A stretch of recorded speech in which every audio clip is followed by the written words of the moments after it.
I've considered the defense's counsel request for a further summation examination of the jury. Hey everybody, it's Getting Joe 2, and welcome back to the Great Ace Attorney Chronicles. Last time we cross-examined another adorable couple of witnesses, amongst other things, while starting the trial. And this time, we're going to be continuing our trial experience by doing a second summation examination because we just can't convince these jurors that our man's not guilty. But I refuse to fail, and I have determined that the court must uphold the defense's judicial right to this procedure. So, counsel, you will now proceed with your second summation examination. I presume the jury is ready, Mr. Foreman? We are, my lord. Very good. In that case, I must ask each of you now to state clearly and concisely for the court the grounds on which you find the defendant guilty of this crime.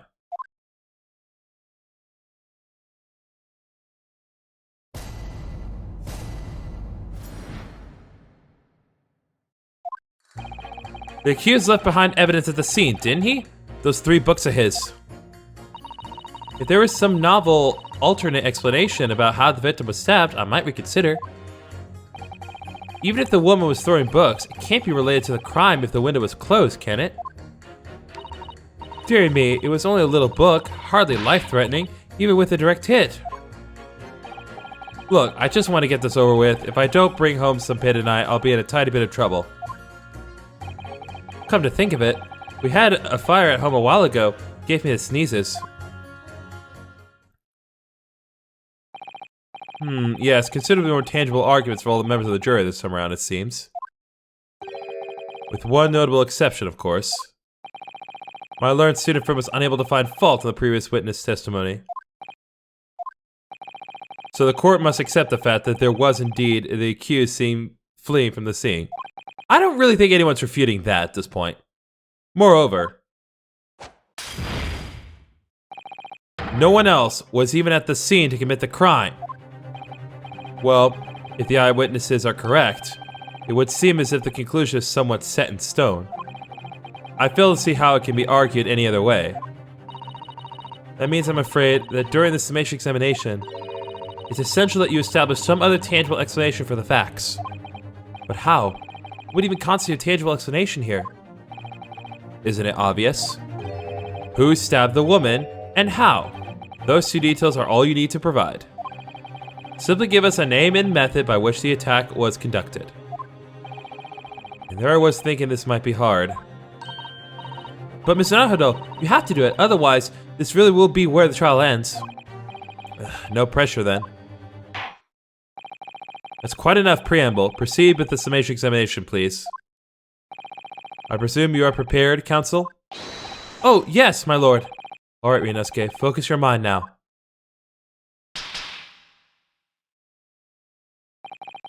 Clearly, the key to the summation examination is going to be juror number 4, the maid, or should I say, Miss Garadeb. We have a book that disappeared from the Garadeb's house on the evening of the incident, and the 4th book found in the victim's hand. There must be a way to link the 2. Yes, that's what we have to find. Using every technique I've learned in my short career so far, whatever it takes.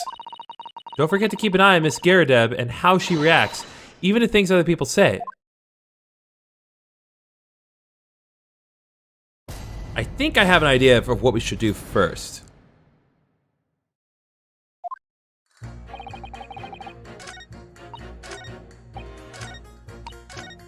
So I want to press number 6 and think, hold it! Does that have anything to do with your decision about the defendant's culpability in this case? Sorry? What's that? You'll have to speak up, lad.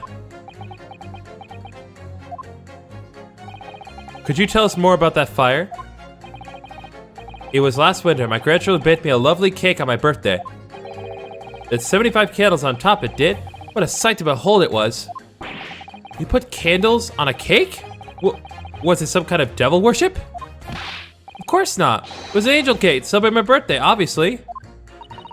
It seems that a common custom here in Great Britain, Mr. Naruto. Anyway, I mustered all my puff to blow them out. Only I must have blown wrong somehow. The flames didn't go out, but candles were flying all over the room. Furniture caught and everything went up. Whole place filled with smoke. Is Definitely sounds like devil worship to me.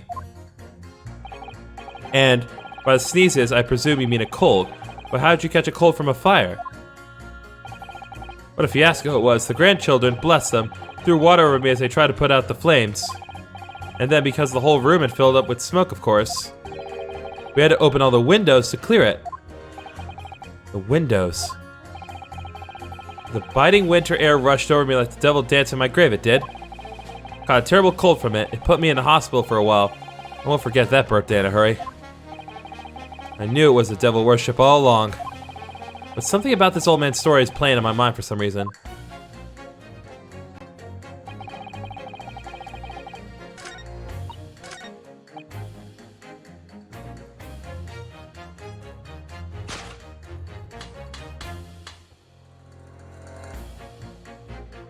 Objection! There we go. These two. These two juror statements clearly contradict one another. They do? How exactly, counsel? Don't point at me again. I told you it wasn't me. What's that you say? Speak up, lad. Speak up. Juror number 3. Do you see? Oh, me? See what, sir? Did you hear juror number 6's account of his birthday celebrations last year? It seems, despite being a Londoner, he once opened his windows in the middle of winter.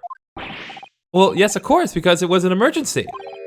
I mean, obviously, if the room was filled with smoke from a fire, you'd be mad not to open the... Oh! Exactly.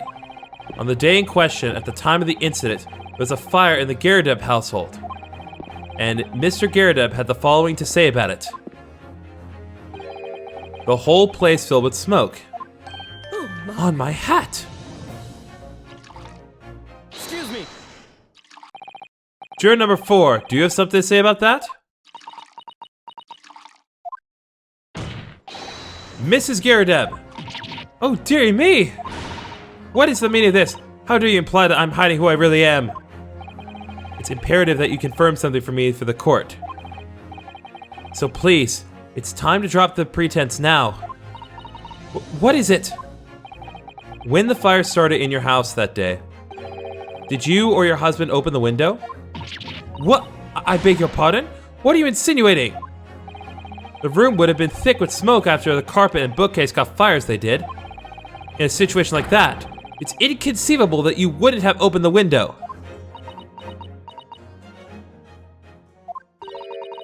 And what if we did? Oh, all right then. Yes, you're right. My husband was frantically trying to open the window, which can't have been easy since I continued to give him a justly deserved book battering. Even though your house was on fire. Oh, you never stop throwing until anger subsides. It would be terribly bad for the nerves to do otherwise. Of course, I should have realized. That's a significant step forward, Mr. Naruhodo. You managed to establish that the window was open. We simply must have that added to Mr. Garrett's formal statement. Now you mentioned, yes, the window was open at the time. I'd clean forgotten, but it's true. Hold it! The 4th book found at the scene of the crime shows very obvious signs of fire damage. And the title of the book is The Lion's Pride. Same title, in fact, as the book that Mr. Garadeb told us he had been reading. Well, I really couldn't say. On the day in question, did you or did you not throw at your husband the copy of The Lion's Pride that he had been reading?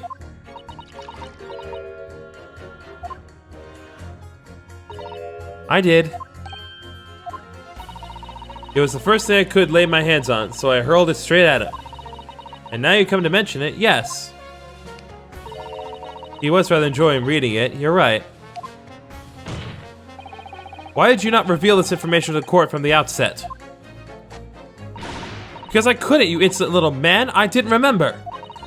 Times like that, you pick up and throw whatever you can lay your hands on, as well you know. I really don't. I barely noticed I was throwing a book, much less the title of it. Excuse me. What is it, juror number 5? You know something? I remember what it was. That memory I blocked out. Ah. It was listening to what this granny was saying, brought it all flooding back. Who are you calling a granny, you cheeky devil? I'm Mrs. Garrideb, or the maid, I'll have you know. The man doesn't even flinch. Please tell me that's not because he's so used to being hit all the time. It was about 2 weeks ago now. I just got back home after work, like. Put my hand in my pocket for the wages I just earned that day, and I nearly died. There was a hole. Every last penny had dropped out. Oh dear, what disaster. You haven't heard the half of it, boy. Oh? The wife was cutting up some chicken at the time. I could hardly get the words out, but I told her straight, I've lost the day's wages, love. Next thing I knew, the blade was whistling past my ear, stuck into the wall next to me, it did, about an inch deep. Yee. No words, just terror. I could smell it then, you know, the god-awful stench of the Thames. I was sure I was going to end up face down in the muddy banks that night, I can tell you. Now, that's a real disaster, isn't it? I'll never use the word lightly again. Anyway, the point I'm trying to make is this. When women lose their rag, they'll throw anything at you. Knives, hatchets, hammers, you name it. This is not how though. You mustn't think that all women are so short-tempered and unrefined. No, I wasn't thinking that. Throwing household object at people is, well, it's so uncivilized. At least attack with honor, using a bow or the like. Or in your case, you just throw me. What? Attack? Who are you going to attack? Never mind. Anyway, this man's words could be rather significant, I think. Alright, we'll come back to the bow and arrow thing later, if I dare. A woman of rage will hurl almost anything at you. Kitchen knife really brought that home to me.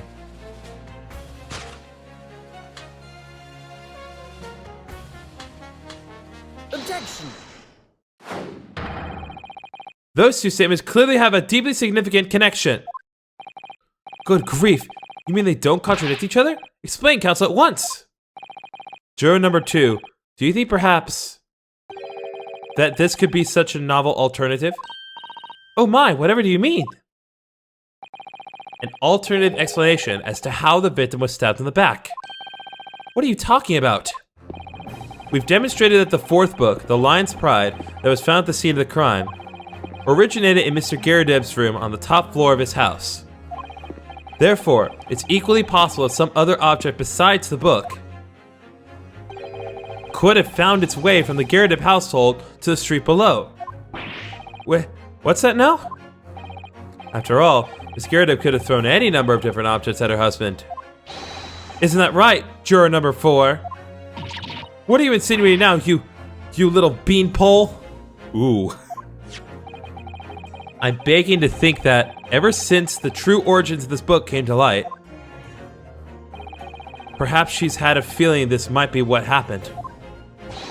Now you listen here, you Eastern Gullah. As the foreman of this jury, I demand a straight answer. You give us this yarn about some other object making its way out of the house. But what? What is it?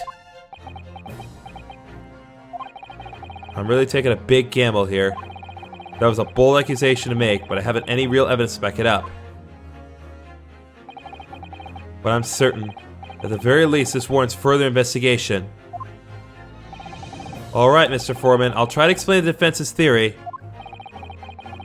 The other object that found its way from the Garrideb household scene of the crime was... Take that!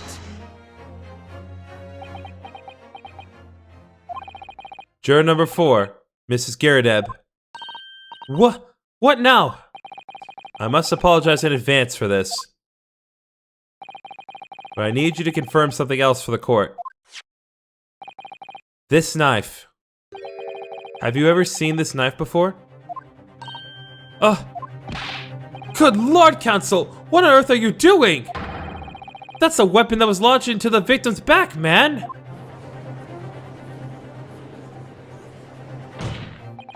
My lord, remember that when the victim was attacked, Mr. and Mrs. Garrideb were in the throes of an argument. Mrs. Garrideb was hurling anything she could at her husband, who had been backed up against the window. A window that had been opened to clear the smoke, through which a book sailed to land at the crime scene. You can't seriously believe that the book was found in the victim's grasp. Are you saying that it flew out of the window and across the street to land neatly at her hand? Huh. Even my missus hadn't got an aim like that. Yes, I admit, there are many details we don't yet understand. But that's the point. That's precisely why. We must not allow this trial to end. Not right now. Oh my. Ah! Mrs. Garadeb, your answer, please. Have you seen this knife before or not? Oh, ah!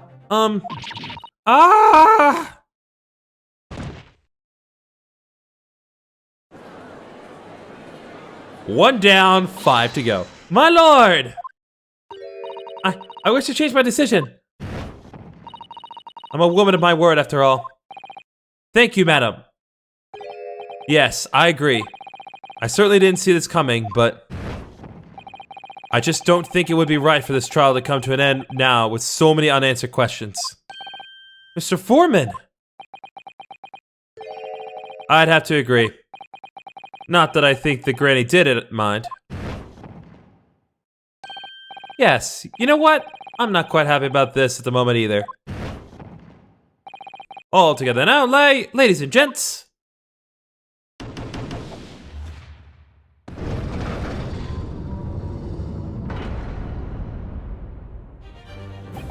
We did it!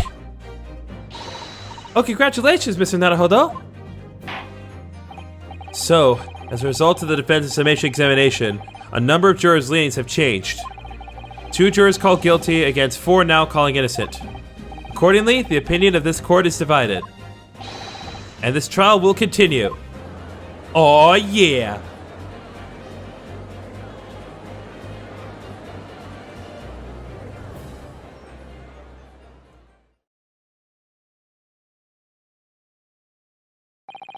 Now then, Lord Van Zeeks, how does the prosecution wish to proceed?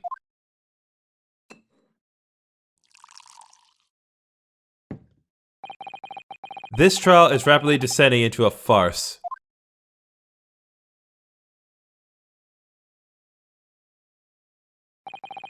Like a corked wine, the first few sips are bitter enough. But what follows is so repugnant, it's good for nothing save the gutter. If I may, Lord Van Zeeks, the defense has just put forward a credible alternative explanation for what happened. Credible? Is that your considered opinion, Mr. Foreman? The defense's argument is a joke to which I barely know how to respond, but let me start by insisting that you must all familiarize yourselves better with the relative positions of those places being discussed. What do you mean by that? What's his angle this time? I think that's exactly it, though. It should already be more than apparent that between the crime scene and the Garadeb household, it's a rather wide street, Briar Road. Which means that the distance from the Garadeb's house to the scene is some, yes, 15 yards. That's 45 feet! That is wide. Let me see. 15 yards. That's around 14 meters. 14 meters? Oh, that's a little further than I imagined. And, as you ladies and gentlemen of the jury rightly noted as having portentous significance, the 4th book was found in the victim's clutches. In other words, the smoldering book, wantonly hurled by the lady of the house, traveled some 15 yards to land on the opposite side of the road, neatly between the collapsed victim's fingers and thumb. Is that your final conclusion, my learned and deluded friend? And did the jackknife follow a near identical trajectory to plunge to the middle of the victim's back? This fantasy is somewhat stretching the notion of having a bad day for the victim, I think. Even those pathetic serialized detective stories have more believable plots. Ah! There's nothing I can say to that. That prosecutor loves the sound of his own voice. Mr. Zato, Serialized detective stories are pathetic, are they? How dare he? Maybe let's pick our battles here. My lord, might I be allowed to speak? As judicial assistant, you may speak for the defense. Yes, go ahead. Prosecution may consider the idea a fantasy, but what the defense has postulated was believable enough to persuade the jury to change its leaning. And as such, the court has a duty to explore this alternative explanation as thoroughly as possible. To that end, juror number 4, Mrs. Joan Garadeb, must be called to testify and submit to cross-examination. Saints alive! A cross-examination of a juror? Well, we know she's not impartial at this point. Like, she's involved. Order, order, order! Well, this is highly irregular. It is unprecedented for a member of the jury to be summoned to the witness stand. Objection!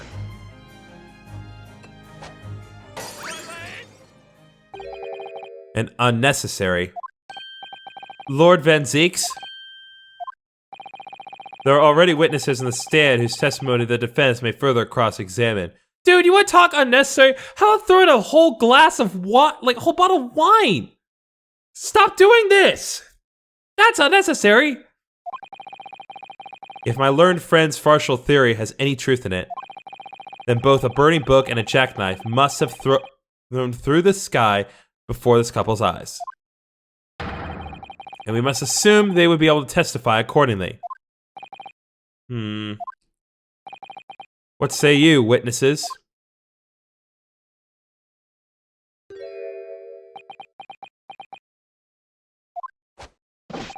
Yes, sir. Constable Royally Beat reported for duty, sir. Well, good morning, officer. Sorry for dozing until now, sir. I haven't slept for a month on account of a villain who's appeared at my beat, sir. Oh, they're so heroic, these London bobbies. Patricia, my darling, I've been neglecting you, but no more. Oh, Rolly, my hero, you make me swoon. Very well, I hereby reject the defense's request. Oh. And order the witnesses in the stand to testify again. State forthwith before the court any details pertaining to the defense's alternative explanation of events. Yes, sir! Here you again.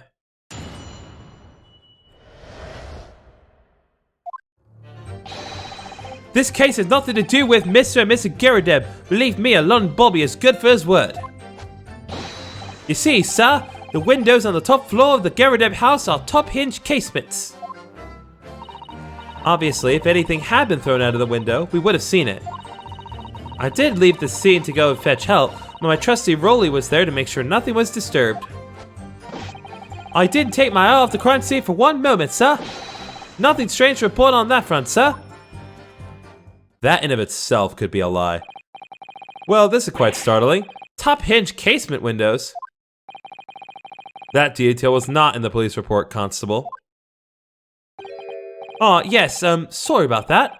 I must have been a little drowsy. You cannot excuse your sins with drowsiness every time, Constable. No, sir! Sorry, but... what exactly is a top-hinge casement window? And you. You cannot excuse your ignorance of such trite remarks, my learned friend. It's a fair question. I don't even know what those are. Of course. Sorry. I found it, Mr. Naruhodo. Do you just have everything in that book? Is that like the book of infinite pages? Cast your mind back to the windows in Mr. and Mrs. Garadeb's room. Alright, I'll try. Cast your mind, back into your apartment. So the window opens in order to allow air to circulate inside the house. But as a top hinge casement window, it swings open along the upper edge, you see. I'm glad you've rectified your ignorance. A casement window's most prominent feature is its stay, a metal bar which prevents the window from being opened beyond a certain amount. It prevents it opening? This is all news to me. Absolutely correct, sir. In other words, if a book or knife were to have been thrown through the open window, it would have clattered against the pane and fallen straight down to the pavement below. No. You see the problem then? Good. Your education in Windows is complete. There was never any possibility of either the book or the knife traveling 15 yards over the road. That is, unless the window pane had been shattered, something we've discounted already. That can't be! Did you see that, Rolly? That young Japanese man just collapsed in agony. What the f is wrong with you? Oh yes, my darling, I saw it. I saw how he crumpled before me. Oh, Rolly, you're so strong. How is this happening? I haven't even started the cross-examination yet, and already my argument's been destroyed. Counsel, if you could drag yourself upright again, the court awaits your cross-examination.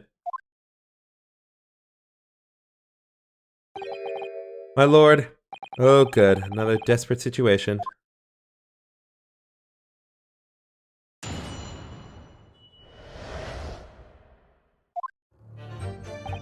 Alright. I guess I'm just gonna press each one. Hold it! How can you say that for certain? A very good question, sir.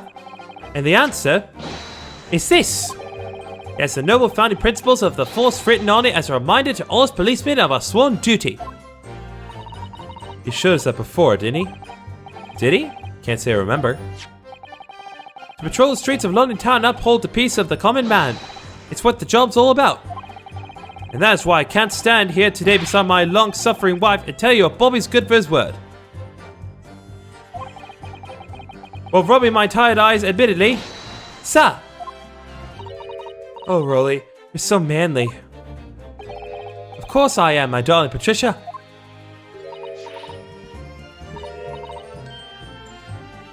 So cute. No, none of this is what I meant. I meant, how can you say for certain that this case has nothing to do with Mr. and Mrs. Garadeb? Oh, I see, sir. You should have said so earlier, sir. Yes, well, so could you answer the question? That was a waste of time then. Absolutely, sir. I will answer it to the fullest of my ability, sir. The surprising reason why Mr. and Mrs. Garadeb's domestic dispute can't be related to the case. But before I get to that, sir, just one thing. Yes? Very much like you and all your countrymen to understand the great British institution of Scotland Yard. So I do hope you'll take back some tales of us London bobbies and how we uphold our guiding principles. I wasn't planning on going back just yet. I've only just arrived here. So to that end, sir, I'd be happy to lend you my warrant card for your perusal. But I must warn you, you won't be able to get through it without shedding a few tears. Thank you. I'll try. Constable Beats warrant card has been entered to the court record.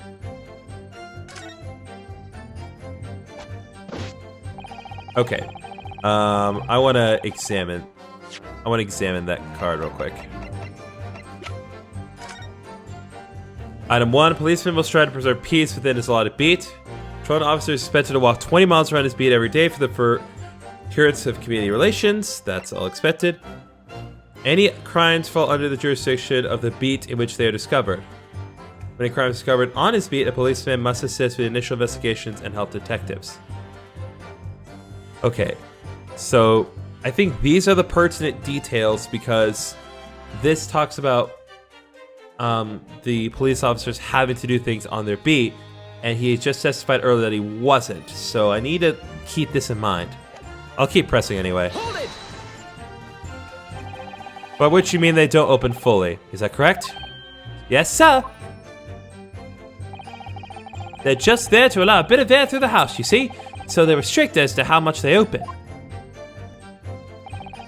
And therefore anything thrown out of the window from inside the room would simply strike the pane and fall to the street directly below. For clarity, allow me to mark that map. here is the location where objects would have fallen.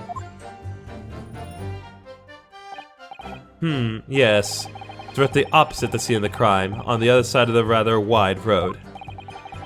Would it have been so hard for someone to mention this top hinge casement thing before? Well, I have another question for you, Constable. And what would that be, sir? How do you even know? Why would you have any idea what sort of windows Mr. and Mrs. Garrideb's house is furnished with? Ah, well, sir, that's very simple. You see, I helped with the investigation yesterday. Excuse me. Do you have something to add, Mrs. Beat?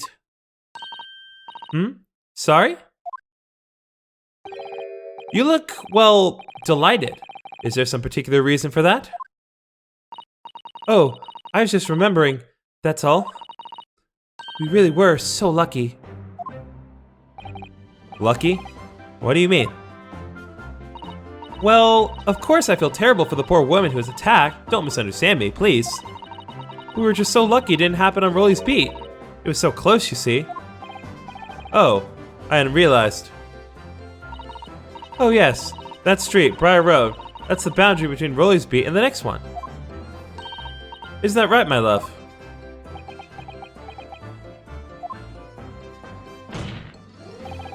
Constable Beat. Oh, yes, that's right. That's the reason I was helping out with interviewing the occupants of the Garrideb household yesterday. The house is on my beat, you see, sir? Maybe I was cutting it close then. Constable, I wonder if you could clarify something. If the Garrideb household is on your beat, does that mean that the pavement next to it is as well? Outside Mr. Garrideb's house? Yes, ma'am. The pavement on that side of the road is part of my beat. I see. I was unaware of that. Just think, if the woman had been attacked just on the other side of the Briar Road, we would never have been able to go for that meal to celebrate our wedding anniversary. But that's the life of a Bobby after all. Extraordinary people are Bobbies, tirelessly working for the benefit of all Londoners. Do you know what I think? I think it was the good Lord's way of rewarding my Rolly for all his hard work. Don't you think so, my darling? That must be it, Pat, my love. That must be it. I think perhaps we should make sure we have that information officially on record. Leave it to me, Mr. Naruhodo. I'll take care of it immediately. Case file's information has been updated. Pavement where the victim was found lies just outside Constable Beat's beat, on the border of which runs down the middle of the Briar Road. Now it's my turn, I think.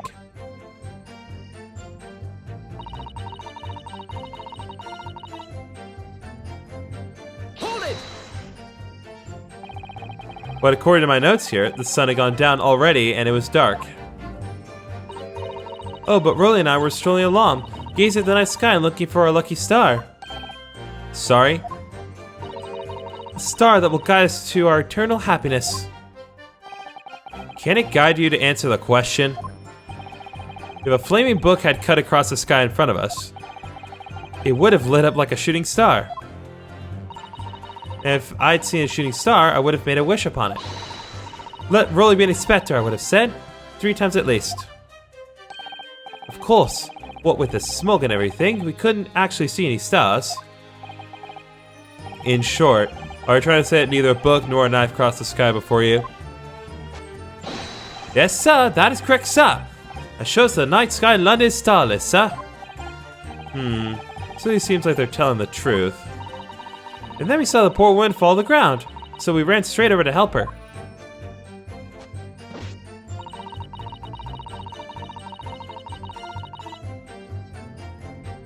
Hold it!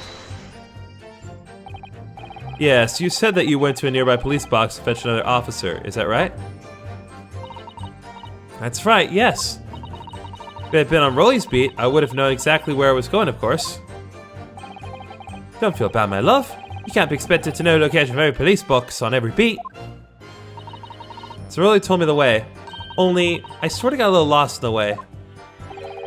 Patricia, my darling, that's why I love you. Your terrible sense of direction is betwitching to me. This is so cute. I don't care what you say. This is the most adorable thing ever. Oh, please.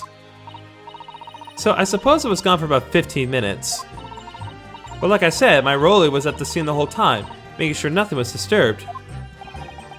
I was off duty at the time, of course, but a true Bobby is never really off duty, sir.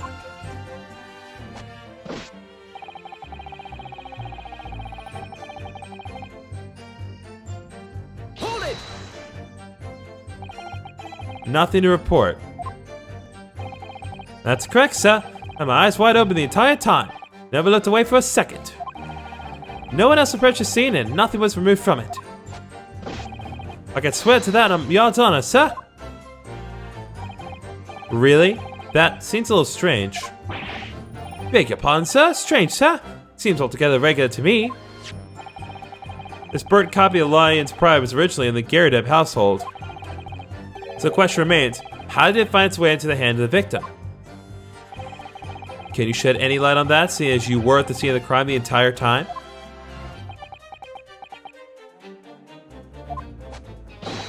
Aha! Could it be a different copy, sir? One that just happened to be burnt as well? Even if that were possible, why would the victim have been gripping a book like that in her hand?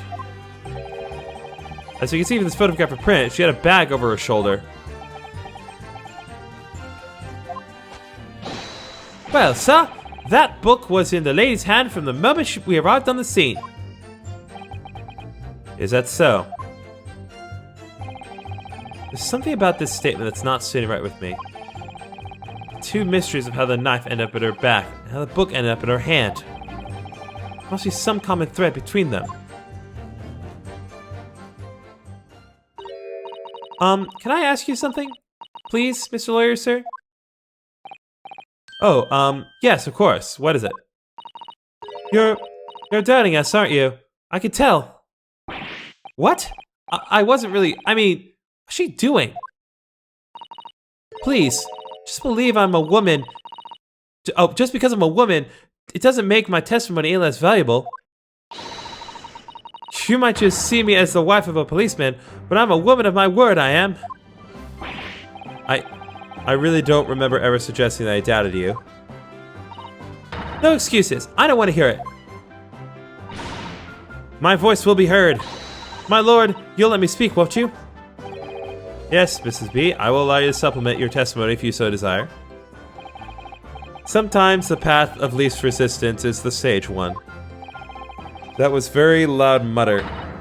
I heard that. Everyone can read my mind in this game. The Japanese man thinks a policeman's wife's word counts for nothing, does he? Well, watch out, sir. I might let you get away with something like that. My Rolly won't.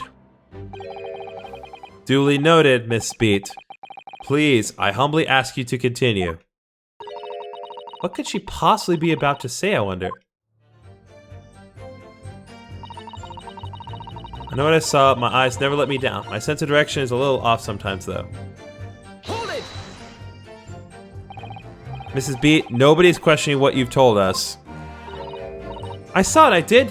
That evening I saw it clearly.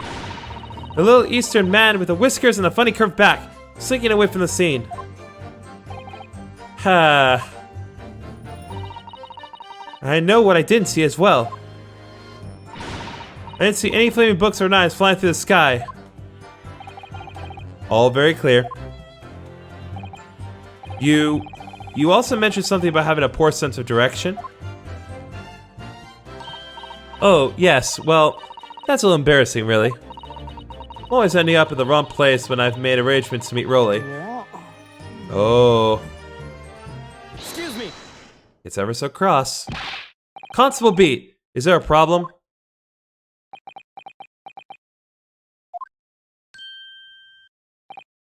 No, sir. No problem, sir.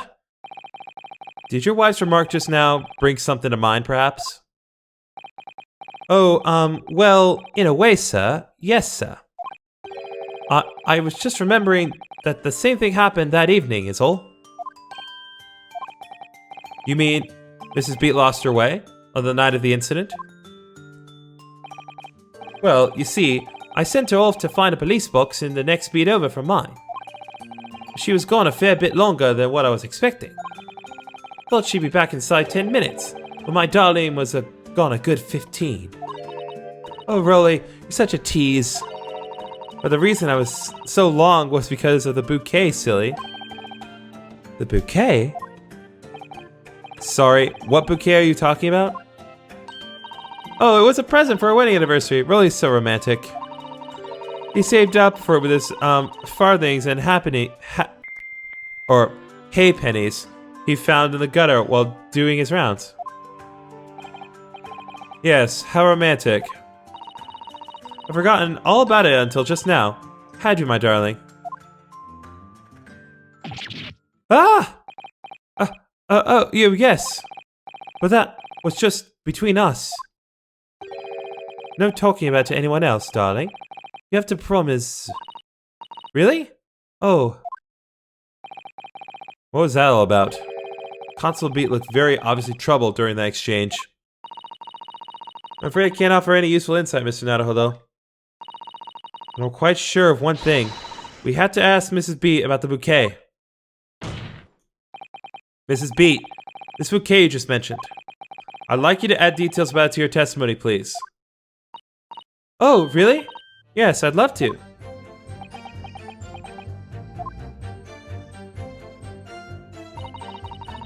What happened was I dropped my bouquet and ended up losing my way for a while. Hold it! You mean you dropped your bouquet at the scene of the crime? Yes, that's right. Oh, I was so upset. We ran over and I saw it was a woman with a knife in her back. I was so shocked, I dropped the bouquet Rolly gave me. It was in a dark spot where the streetlights weren't casting any light, so I didn't notice at first. And then you went to the police box to report it to the policeman whose beat it was on? Yes, and I came back to the scene together with the other constable, you see? That's when I spotted my bouquet again. But the funny thing was, when I went to pick it up, it was nowhere near the victim's body at all. In case you need reminding, Mrs. Beat, the victim is not deceased. I was all flustered for a moment before I heard a voice calling me from the other side of the road. Your husband, presumably. That's right, silly me. I'm going over to the wrong side of the street. Although, I'm going to blame the bouquet this time. I can't think how it got there. I really can't. So the bouquet somehow moved from one side of Briar Road to the opposite. Curious indeed. Isn't it? But the worst of it is, I forgot to pick the bouquet up again when we left the scene. That beautiful rose Rolly bought me, with that change from the gutter he spent so long collecting. By bouquet, do you perhaps mean this sorry, solitary rose? Oh, yes, that's it. That's the bouquet Rolly bought me for our anniversary, with old bits of change he found in the gutter. Maybe just call it a rose. Tell us, Lord Venziques, where did you come by the flower? According to a report by the police officer in charge of the crime scene investigation, it was found on the edge of the pavement in front of the Garrideb household. In front of the Garrideb's house? Although it wasn't noticed until the morning, as it lay where the street lamps cast no light. It was believed to be of no relevance to the case, since it was found on the opposite side of the thoroughfare. Oh, thank you, sir, thank you. Could I have it back now, please?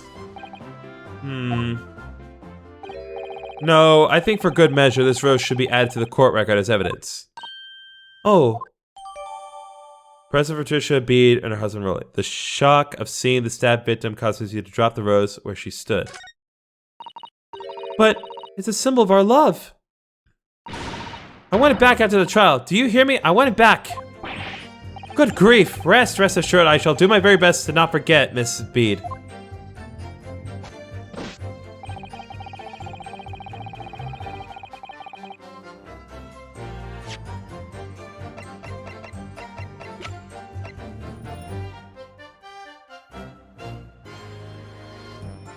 Not sure this is it, but it could be. Objection! Oh, looks like I was right. You claim, Constable Beat, there was nothing to report in the 15 or so minutes you were guarding the scene. But that cannot be. What do you mean to say? In your testimony just now, Mrs. Beat, you explained to the court that when you arrived back at the scene of the crime with a policeman assigned to that beat, the bouquet you had dropped at the victim's side was no longer anywhere nearby. Objection! Yes, on the opposite side of the Briar Road to where the victim was attacked. But considering the size of that meager bouquet, if a single sorry bloom could be so described, no doubt it was blown in the wind across the street, back into the gutter where it belongs. Meager? Objection! But if that were the case, why did Constable Beat not testify to the fact?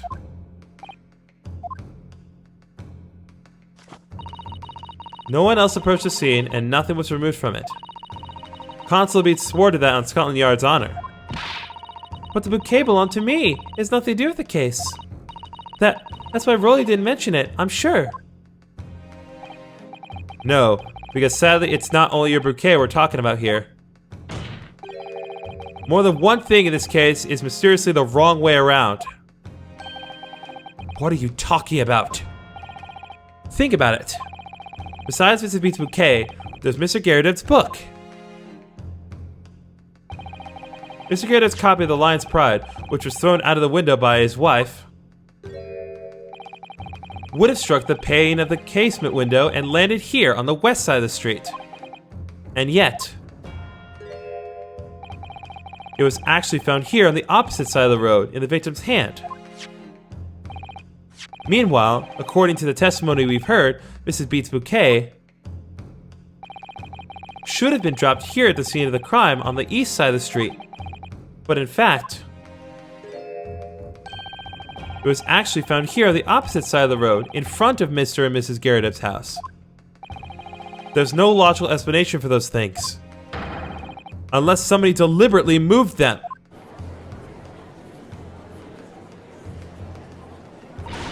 What are you trying to say? The way you're talking, it sounds like you think my Rolly's done something wrong. Don't you listen to a word that scrawny lawyer says. I hate English so much. Wittering on about books and bouquets. Why should we care? It's nitpicking, that's what it is. Oh good, Mrs. Garrett's come around. You might call it nitpicking, Mrs. Garrett, but deliberately meddling with the scene of a crime is a criminal offense. It's called, tampering, Mr. Nanahodo.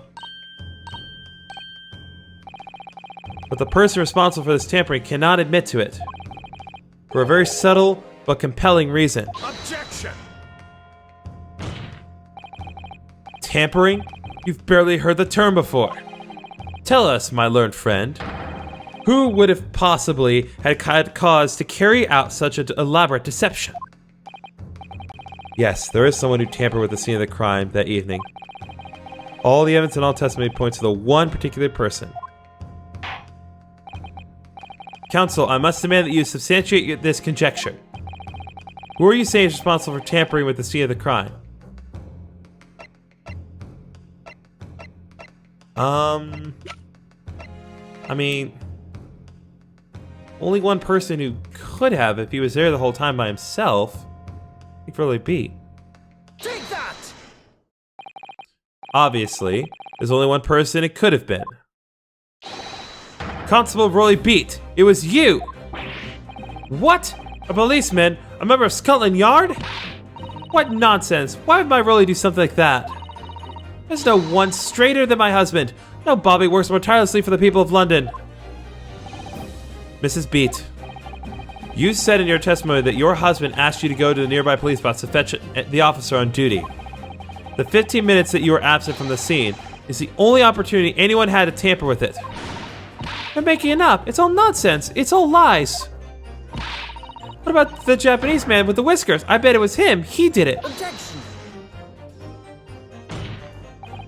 If that was true, Constable Beat would have seen him do it. Oh.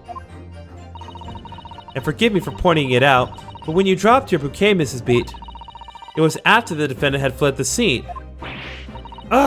Well... Objection!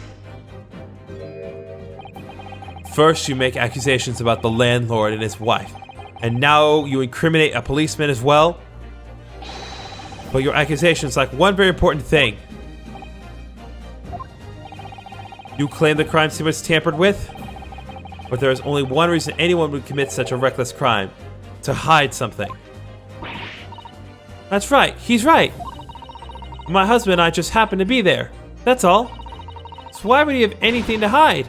It doesn't make sense. You've offered no motive for this alleged tampering. And until you do, your accusations are nothing but empty threats. Constable B had a very good reason for wanting to tamper with the scene of the crime. That's the key to this entire affair. Mr. Nanaho, though, have you managed to solve this mystery? Counsel, you've made a very serious accusation against a London police officer. If you are mistaken, I'm sure I need not point out that your reputation as a lawyer will be irrevocably damaged. With that stark warning in mind, you will now explain to the court the motive for this alleged tampering. Yes, my lord.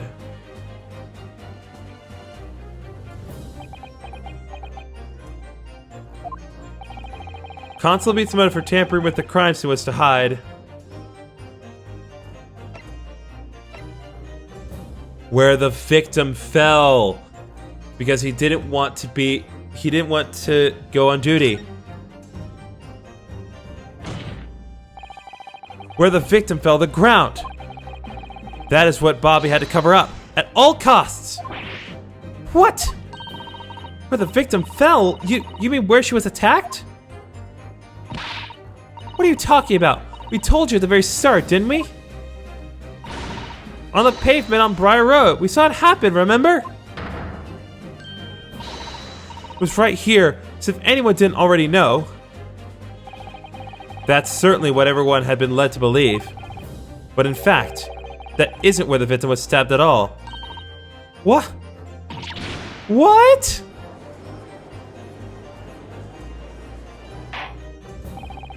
I'm beginning to wonder where this tumultuous trial will end, Counsel. If that's your assertion, then the court is dying to know, my Nipponese friend. Where are you proposing that the crime actually took place that evening? I feel like right here, I would think. Take that! But that's on the opposite side of the road? I don't understand. On the evening in question, Mr. Garrett's book fell directly down from the open window above. And your bouquet, Mrs. Beat, was never moved at all. What did move was the scene of the crime itself. Good gracious! I did not see that coming, but it makes perfect sense. Perhaps you haven't been listening to the ample testimony the court has heard. But these witnesses both saw the moment the attack took place. That's right, I saw it with my own eyes. It was 5 o'clock in the evening and already dark. There was the typical London fog on the ground. When you saw the incident unfold and ran to the victim's aid, that was actually on the west side of Briar Road. No, it's not true. It can't have been. Constable Beat then arranged for you to be absent for a while by sending you for help. And during the 15 minutes you were away, he transplanted the crime scene. He moved all the things shown in this print. The victim herself, the 4 books. He moved everything, in fact, to the pavement on the east side of Briar Road. Extraordinary. But the constable overlooked one thing. What? What do you overlook? The bouquet, I presume? Exactly. The prosecution told the court just a few moments ago about the discovery of the rose bouquet. Lord Van Zeek said it wasn't noticed until the morning as it lay where the street lamps cast no light. Yes, it couldn't be seen in the dark, obviously. Which is why it was only the bouquet that was found in its original position on the pavement on the west side of Briar Road.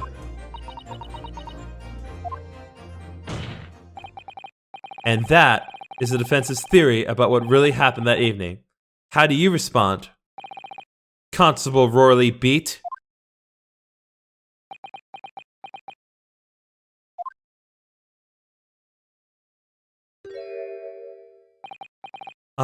Well, I'm very sorry.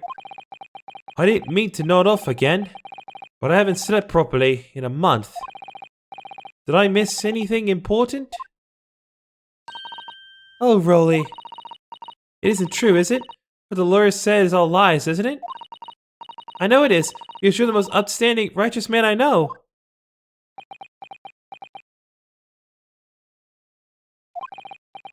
I had a dream. Terrible dream. All the things I did that night. Everything come out. Everything exposed. Only, it seems it wasn't a dream at all.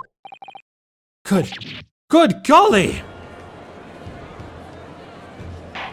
Yo, let's go. Order, order, order! What on earth is the meaning of all this? Oh, Rolly, why? Why would you do something like this? Moving a corpse is a criminal offense, isn't it? Wishing the victim dead should be one too. Constable, explain yourself. Why would you do this? As a respected member of Scotland Yard, your duty is to protect the good people of London town. I can't say, sir. What? I really am ever so sorry about all this.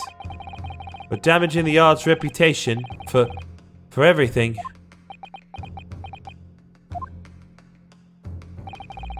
I have a possible explanation for why, on that particular evening, Constable Beat felt compelled to move the scene of the crime. I can think of one reason. What? How could you possibly know? You, a foreigner, presuming to understand the mind of a Scotland Yard policeman. And yet, Lord Van Zeeks, it is this foreigner who has uncovered the startling truth of the matter thus far. So stop with the racisms. I believe it would be beneficial to the court to hear this extraordinary young lawyer's theory. Counsel for the defense, if you please. Yes, my lord. Now then, I think you had better show us some evidence. At once, my lord. England, Japan, it makes no difference where you come from. Human emotions are the same. And I think I have a fairly good idea of the feelings behind this man's actions. What gives away from the most for Constable Beat's unthinkable actions? Has to do with his, warrant card, right? Because again, the crimes discovered on his beat, a policeman must assist with initial investigations and help detectives. If he moves the crime scene over to the other side of the road, then he wouldn't have to be involved. Take that! I realize that I'm a foreigner in this land, and I have only just arrived from Japan. Which is why all this information about London's so-called bobbies is completely new to me. I've learned that, through honorable patrolling, the beat is the most demanding work in the world, for example. Keeping the peace, looking after citizens on his beat in all kinds of ways. There's no doubt that the young Bobby is charged with a great deal to do each day, certainly. But for Constable Beat, the day in question was special. Special? How? On account of this bouquet, my lord. Oh yes. It was our very first wedding anniversary. Constable Beat had worked so hard to be able to afford this simple gift for his wife. I was so looking forward to taking her out for a celebratory meal. When he and Mrs. Beat stumbled upon a crime along Briar Road. When he saw that shadowy figure through the fog collapsed on the pavement ahead of them, what must have gone through the man's mind? But sir, just on that one particular day, I was looking forward to celebrating my wedding anniversary. Mrs. B puts up a lot of being married to a Bobby like me. I wanted to show my dear wife how much I care.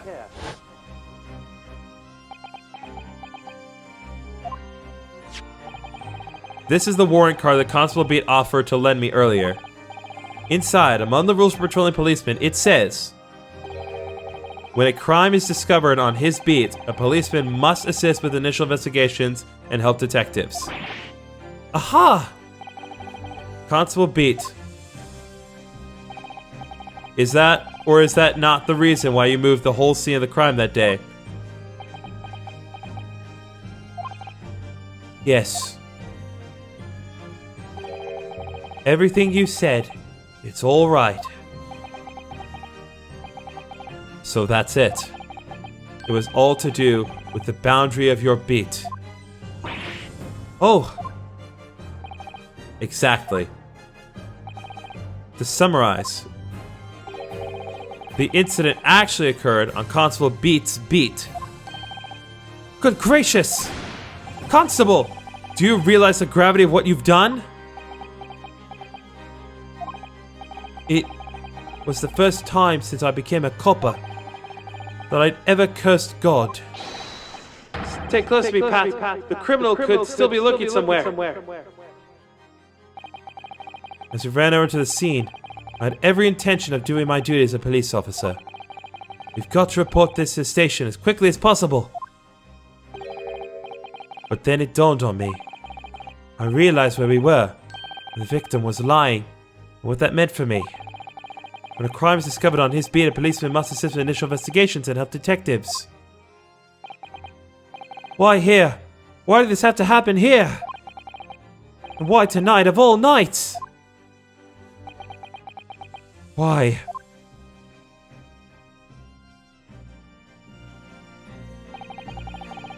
It's a copper's job to guard the scene of the crime, so I told Pat she'd have to go to the nearest police box and fetch whoever was on duty there. It was then when I opened my mouth to speak. It just came out. Couldn't believe the words that were coming out of my own mouth. This is the next beat to mine, Pat. So you have to go to the police box that covers it. Turn right along Merchiston Street and then...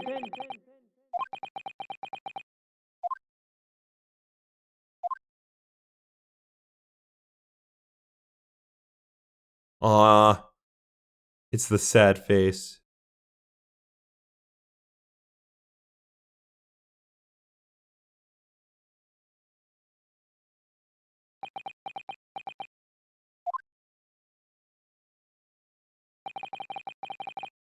I'm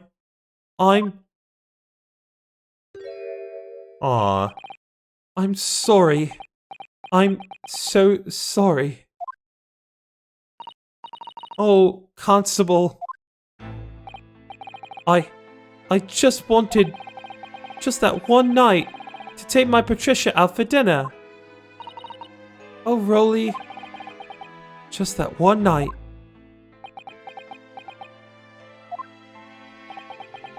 You knew that if the incident was on your beat, your evening celebration would be ruined.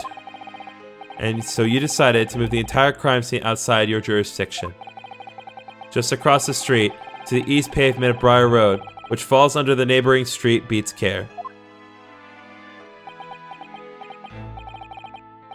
You see, I thought...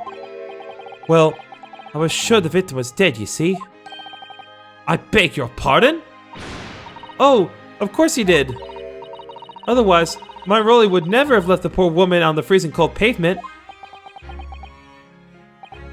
Ah, I see your meaning now. But God got me back for my sins, didn't he? That's why I missed the rose I bought for Pat. Oh no, Rolly, that was all my fault. I should never have dropped in such a dark place. I'm so sorry, Rolly.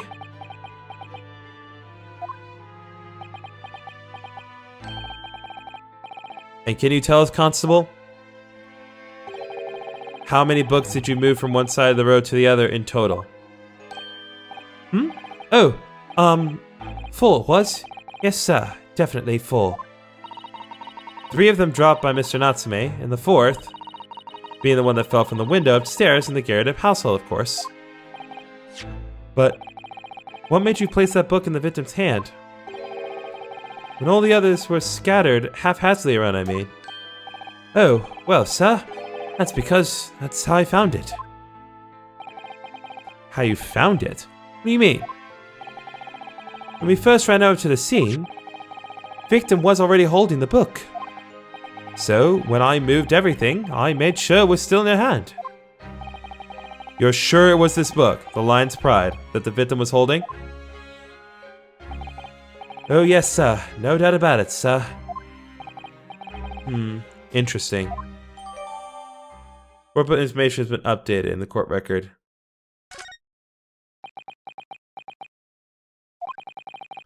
I thought it was an open and shut case at the time, you see? There were only 2 people at the scene, and Pat and me both saw it happen. However, which way you looked at it, had to be the fellow who ran off with who done it, I thought. I couldn't see the harm, really. I didn't think moving it all over the road would make a jot of difference. I suppose this is it for me now. I've had it. My lord.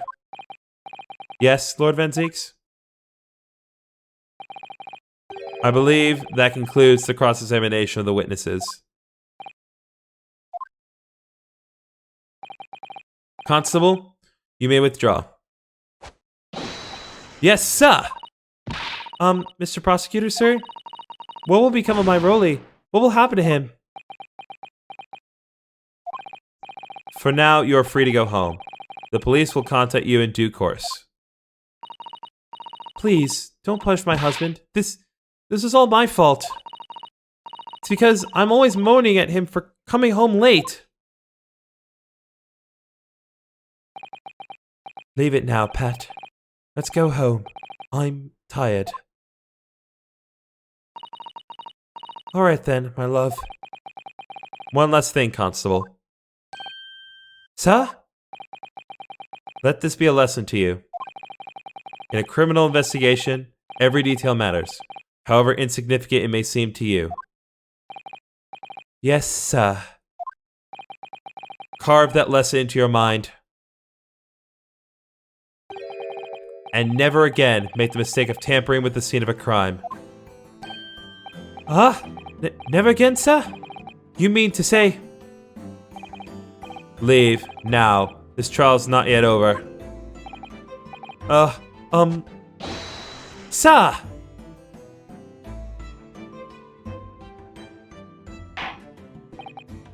Well, quite a startling revelation, I must say. Whoever thought of a third party transplanting the entire crime scene like that? Indeed, my lord. Nevertheless, there are some immutable facts there. Principally, that the accused, Mr. Sosuke Natsume, is the only person who could possibly have committed this crime. Objection. No, I disagree. Now that we know that the true scene of the incident, there is someone else. Another person who could be responsible for the knife in the victim's back. Forgive me for being presumptuous, but I believe the prosecution is probably well aware of this possibility already. Lord Van Zieks, is this true? Very well.